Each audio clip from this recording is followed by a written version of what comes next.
श्रमले सिपले उठ्छ मानिस हो यदि भने, नीति र विधिले चल्छ नेता हो यदि भने, गर्दछ जनको सेवा निस्वार्थ राखी भावना, व्यापार होइन राजनीति नेतृत्व हो एक साधना, व्यापार होइन राजनीति नेतृत्व हो एक साधना। नेतृत्व साधना हो, व्यापार होइन। राजनीतिमा लाग्ने मानिसले लाभ हानिको चिन्तनमा डुब्नु हुँदैन। राजनीति र जनसेवा निस्वार्थ भावले गर्नुपर्दछ, तब मात्र असल नेता बन्न सकिन्छ भन्ने भावनाले ओतप्रोत राजनीतिकर्मी हुनुहुन्छ गोपीलाल सिन्तान।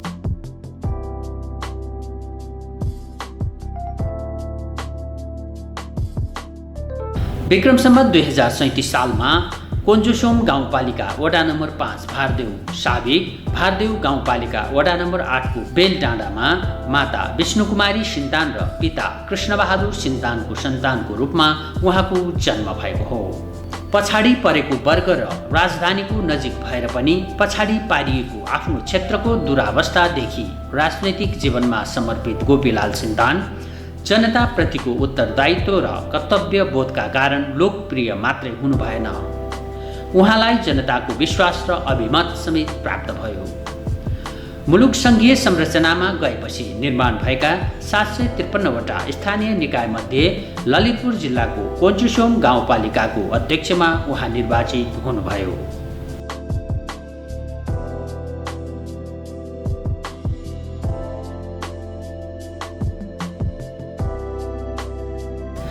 जनताको विश्वास र आफ्नो माटोप्रतिको प्रेमले उहाँलाई द्रवीभूत पारेको छ। उहाँको सोच र सङ्कल्पले अहिले फक्रने अवसर पाएका छन्। यो गाउँलाई चेन्ज गर्नुपर्छ भने मैले गर्नुपर्छ। अब चेन्ज गर्ने मान्छे कोही छैन। म विदेश पलायन होइन, म यहीँ बसेर म के चेन्ज गर्छु। अब म झुकाव गरिदिन्छु। हरेक म जुनसुकै पोलिटिक्समा म लाग्यो भने त्यहाँको नेताहरू यो ठाउँमा ल्याउने, यो ठाउँमा हेर्न लाउने, म त्यो माध्यम बनाउनुपर्छ भन्ने मैले हिम्मत लिएर आज यो ठाउँ बनाएको। आज गृहमन्त्री, अर्थमन्त्री, प्रधानमन्त्री सबै कोन्जुसोममा आउनु पर्ने भयो नि त, किनकि त्यो बाध्यता बनाउने, त्यो बाटो, त्यो ठाउँ बनाउने मान्छे भएर भयो त। 80% तामाङ बाहुल्य कोन्जुसोम गाउँपालिका राज्यको नजरबाट ओझेल परेको थियो। विगत 20 वर्ष अगाडि भनेको राजधानीको छेउमा यो अहिलेको डिस्टेन्स भनेको लगनखेलबाट यहाँसम्म आउँदाखेरि जम्मा 25 किलोमिटरको दूरी छ। राजधानी नै भनेर अहिले चाहिँ तपाईँको यो राजधानी नै भनेर चाहिँ इन्कित गरेको छ, राज्यले त्यो खालको सम्बोधन गरेको छ। तर सेवा र सुविधामा चाहिँ के छ भनेदेखि राजधानीको होइन, यो कर्णाली छ।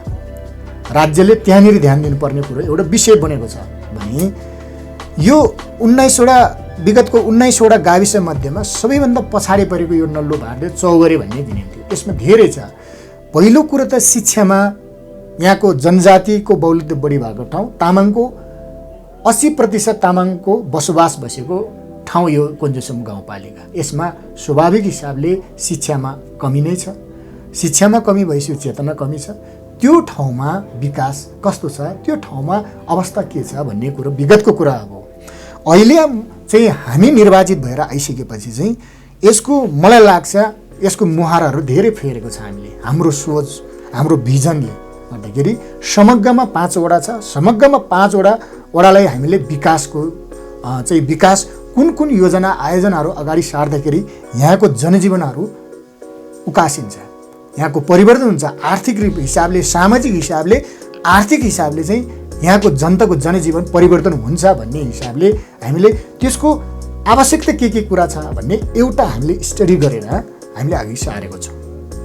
र त्यो अघि सारेको एजेन्डाहरू, त्यो अघि सारेको भिजनहरूलाई हामीले अहिले निरन्तर रूपमा योजनाबद्ध ढङ्गले हामीले अगाडि बढाएर यहाँसम्म आएका छौँ। हामी 3 वर्ष भयो। 3 वर्षमा तपाईँलाई चाहिँ यो धेरै चेन्ज भएको अनुभूति छ। अब यो कोन्जुसोम गाउँपालिका एउटा ललितपुर जिल्लाको राजधानीबाट नजिकै भए तापनि अलिकति हाम्रो यो भूगोल चाहिँ भन्नुपर्दाखेरि अलिक विकटै छ भन्नुपर्छ होइन। अब यहाँका जनताले नम्बर 1 मा चाहिँ के अपेक्षा गर्छन् भन्दाखेरि यसो बुझ्दाखेरि चाहिँ नम्बर 1 मा चाहिँ सडकै हो भनेर बुझ्छन्। अनि त्योभन्दा पछाडि चाहिँ तपाईँको भवनको पुल पुलेसाका कुराहरू आउँछ होइन। त्यसमा चाहिँ अब त्यही भएर हामी बढी चाहिँ सडकमै चाहिँ फोकस गरिरहेको अवस्था छ। हामीसँग धेरै चुनौतीहरू आइपर्यो। अब भन्नुपर्दाखेरि दक्ष जनशक्तिको कुरा हुन्छ, तपाईँको पूर्वाधारकै कुराहरू हो होइन। अब त्यसमा कतिपय कुरा अझ भन्नुपर्दाखेरि म त अब न्यायिक समितिको संयोजक, त्यसो हुँदाखेरि धेरै कुराहरूमा चुनौती आइपर्यो। त्यो चुनौती आए तापनि अब कसरी सकेसम्म चाहिँ हामीले दिनुपर्ने कुरा दिनुपर्छ, सेवा सुविधाका कुराहरू भन्ने हामीले चाहिँ एकदम कोसिस गरिरहेको अवस्था। 100मा चाहिँ तपाईँको चाहिँ 70% चाहिँ हामीले जुन सोचेर आएको थियौँ त्यो गऱ्यौँ कि जस्तो चाहिँ महसुस भएको छ हजुर। नेताहरूले चुनाव ताका गर्ने प्रतिबद्धताबाट ठगिएको थियो, तर स्थानीय निकायको निर्वाचनपछि उदय भएको गोपीलाल सिन्तान सहितको नयाँ नेतृत्वले कोन्जुसोम गाउँपालिकालाई नेतृत्व मात्रै गरेन, जिल्लामै अब्बल र राष्ट्रमा नमुना गाउँपालिकाको रूपमा चिनारी दिलाउन सफल भयो। गत आर्थिक वर्षको चाहिँ 75-76 को बजेट मैले 80% भन्दा माथि बजेट कार्यान्वयन गरेर पठाइदियो। असार मसान्दा जेठ मसान्दासम्ममा मैले 80% बजेटको कार्यान्वयन गर्यो। जेठ मसान्दापछि कार्यान्वयन चाहिँ गरेर असार मसान्दासम्म पुग्दाखेरि मैले 92% चाहिँ मैले कार्यान्वयन गरेको छु। यो आर्थिक वर्षको त तपाईँको धेरै फर्क मारेछ, यो अचम्म लाग्न सक्छ। यो आर्थिक वर्षमा मैले चाहिँ यो आर्थिक वर्षको 76-77 को नीति कार्यक्रममा विभिन्न गाउँ गौरवको आयोजनाहरू, विभिन्न मूलभूत रूपमा चाहिँ गाउँको चाहिँ तपाईँको मुख्य योजनाहरूमा टेन्डर मात्रै 10वटा टेन्डर स्वीकृत भएर योजनाहरू सम्झौता भइसक्यो। अब टेन्डर गर्नुपर्ने कोन्जुसोम गाउँपालिका टेन्डर गर्नुपर्ने योजना भनेको एउटा मात्रै योजना छ, त्यो सम्पूरक बजेटको एउटा मात्रै सङ्घीय सरकार र स्थानीय सरकारको साझेदारी कार्यक्रम काभ्रे पनौती जोड्ने सडक भन्ने मात्रै टेन्डर आह्वान गर्न बाँकी छ। बाँकी 10वटा आयोजनाको टेन्डर भइसक्यो। हामीले कोन्जुसोम पूर्वधारकोमा पूर्वधारको मात्रै ओडाभित्रमा हाम्रो 100वटा पूर्वधारको मात्रै योजना छ, सानो झिनो मसिनो गरेर 100वटा वडा र गाउँपालिका गर्दाखेरि 100वटा योजनाहरू छ। त्यसको करिब योजना सम्झौता सबै उपभोक्ताहरूको पनि सम्झौता भइसक्यो। जनताको घर घरमा शिक्षा, स्वास्थ्य, विकास निर्माण, सुशासन पुर्याउने कार्यमा कटिबद्ध गाउँपालिकाको रूपमा परिचित कोन्जुसोम गाउँपालिकाका अध्यक्ष गोपीलाल सिन्तान तत्कालीन माओवादी केन्द्रबाट निर्वाचित जनप्रतिनिधि हुनुहुन्छ।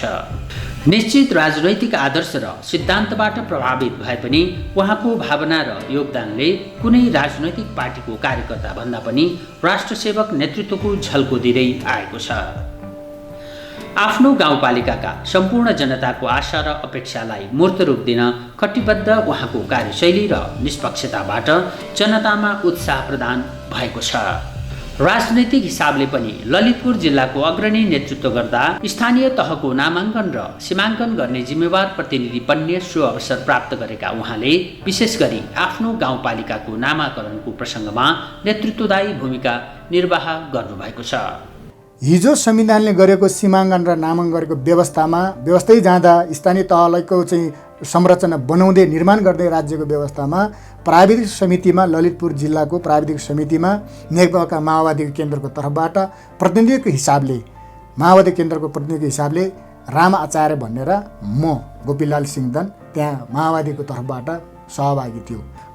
कुन स्थानीय तह कुन खासको कसरी चाहिँ सीमाङ्कन र नामाङ्कन गर्ने भन्ने चर्क बहस गर्दै जाँदाखेरि म पनि एउटा पोलिटिक्समा लागेको पहिचानको कुराहरू, आफ्नो चाहिँ क्षेत्रको कुरा पहिचानको कुराहरू लड्दै विचारमा अगाडि बढ्दै गएको, हिजोको 10 वर्षको जनयुद्धमै होमेर गएको पहिचानकै विशेषतालाई गएको हुनाले त्यो छलफलमा म जाँदाखेरि यो कोन्जुसोम गाउँपालिका अहिले नल्लु, भारदेउ, चौगरे, साबिक गाविसहरूलाई समेटेर गाउँपालिका अवधारणा जो छलफल बहस र सीमाङ्कनको क्रममा छलफल गर्दैछ त्यो प्राविधिक समितिमा ललितपुरको यो राजधानी छेउमा बसेका यो चाहिँ ओझेलमा परेका यो तामाङको बहुलुद्ध 80% तामाङको बहुलुद्ध बसोबास गरेको ठाउँको नाम संविधानले दिएको अधिकार बमोजिम बनाउनु पर्छ।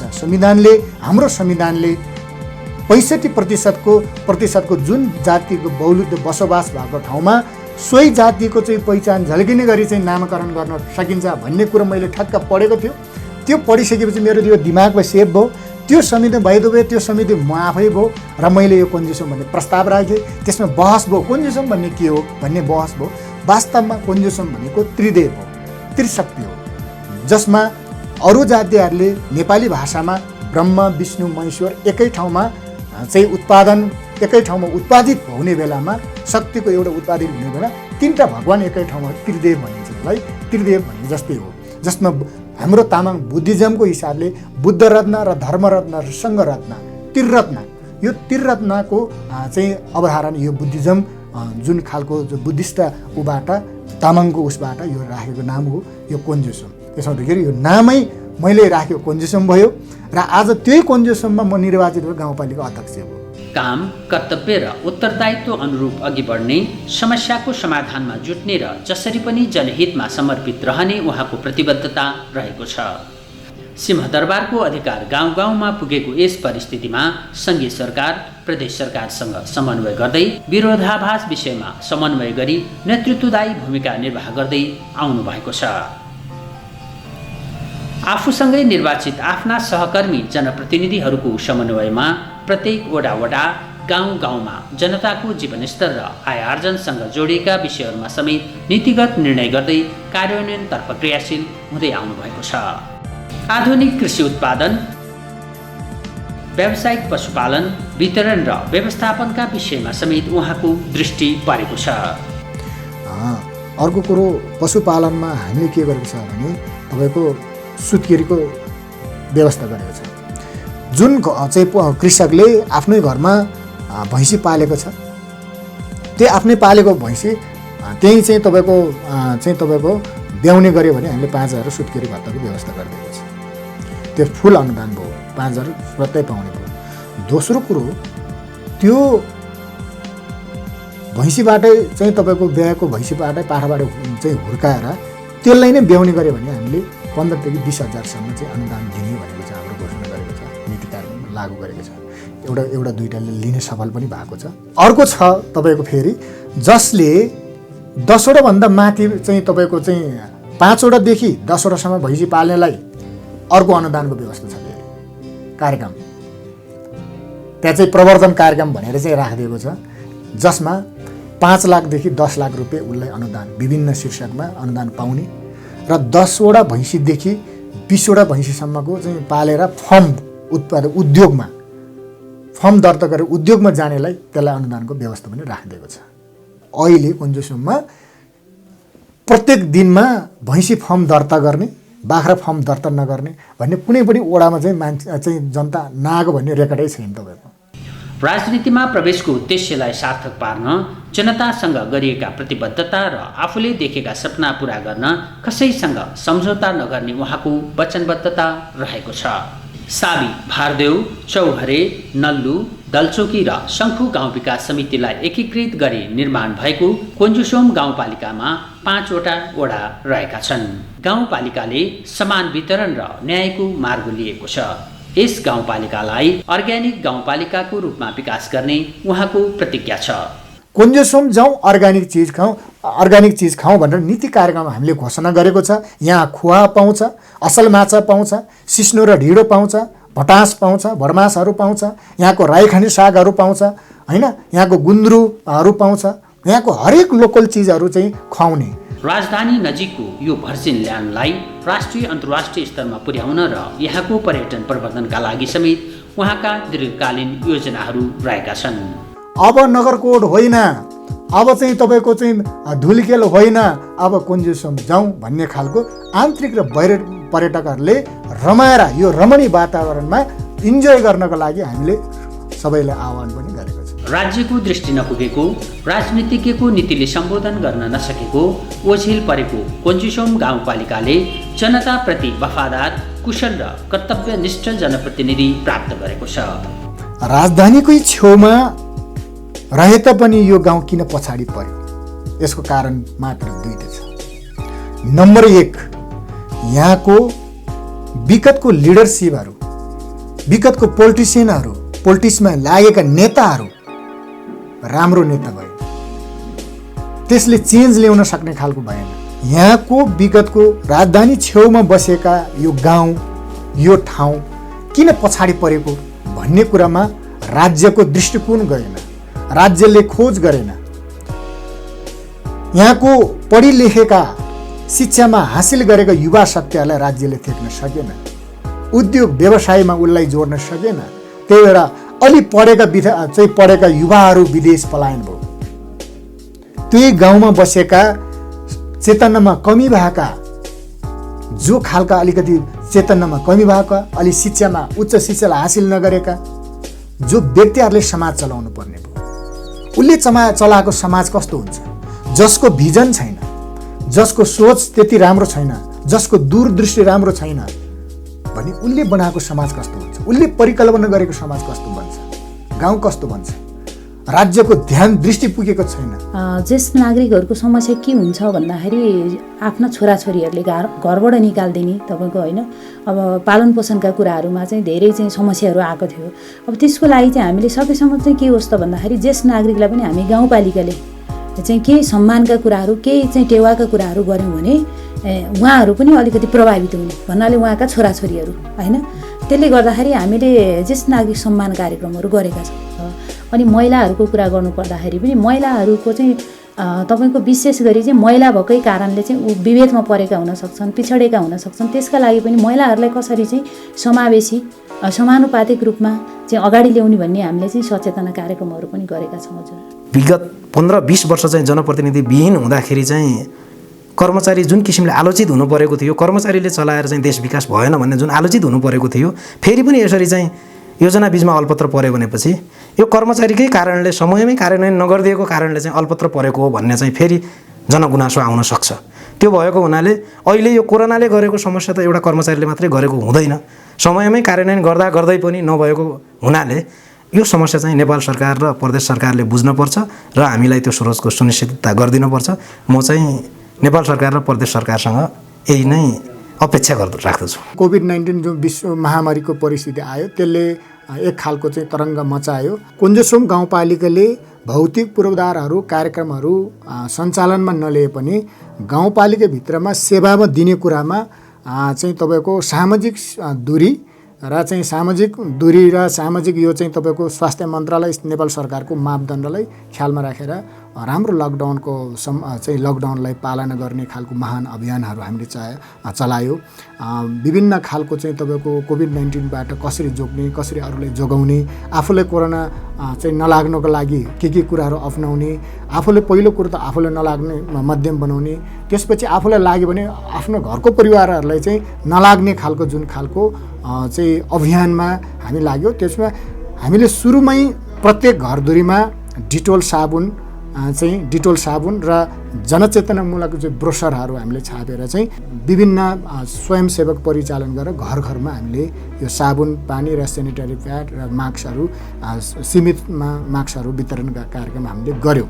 दोस्रो चरणमा हामीले त्यसलाई चाहिँ फेरि समयको यो चाहिँ तपाईँको सरकारको नीति चाहिँ निर्देशनलाई पालना गरेर चाहिँ हामीले त्यसलाई चाहिँ कामकाजको रूपमा अफिसले चाहिँ तपाईँको सेवा सुविधाको रूपमा वडा कार्यालयहरू चाहिँ के समय बन्द भए पनि हामीले गाउँपालिका चाहिँ सञ्चालनकै प्रक्रियामा हामीले कुनै पनि गाउँपालिका चाहिँ त्यस्तो हामीले समयमा खोलेर जनताको दिने सेवामा हामीले अहिलेसम्म रोकेको छैन।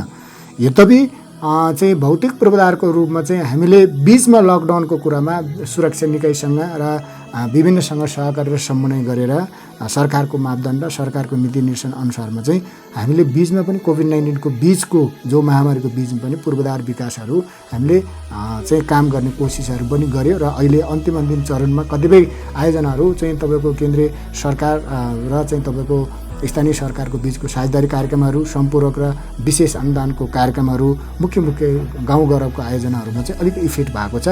वडा स्तरको शान्तिनी योजनाहरू चाहिँ करिब हाम्रो लगभग 90% चाहिँ सम्पन्न भएको देखिन्छ। कतिपय वडामा चाहिँ अलिकति यो कोभिड-19 र त्यहाँको सक्रियताको कुरामा अलिकति कम भएको छ भने केही वडाहरूको चाहिँ करिब सबै कुरा सम्पन्न शान्तिनी योजनाहरू सम्पन्न भएको छ। तर गाउँ गौरवको आयोजनाहरू चाहिँ करिब केही योजनाहरू चाहिँ अहिलेसम्मको असर भइरहेको छ। जनताले नजिकबाट हेर्ने सरकार स्थानीय तह भएको हुनाले जनताको हेर्ने नजरमा चाहिँ योजनाहरू अल्पत्र भएको, बजेटको चाहिँ सदुपयोग नभएको, समयमै काम नभएको भनेर चाहिँ जनताले हेर्ने दृष्टिकोणबाट आलोचित भइन्छ। त्यसमा चाहिँ जनताको नजिकको सरकार भएको हुनाले स्थानीय तह अझ बढी आलोचित हुन्छ।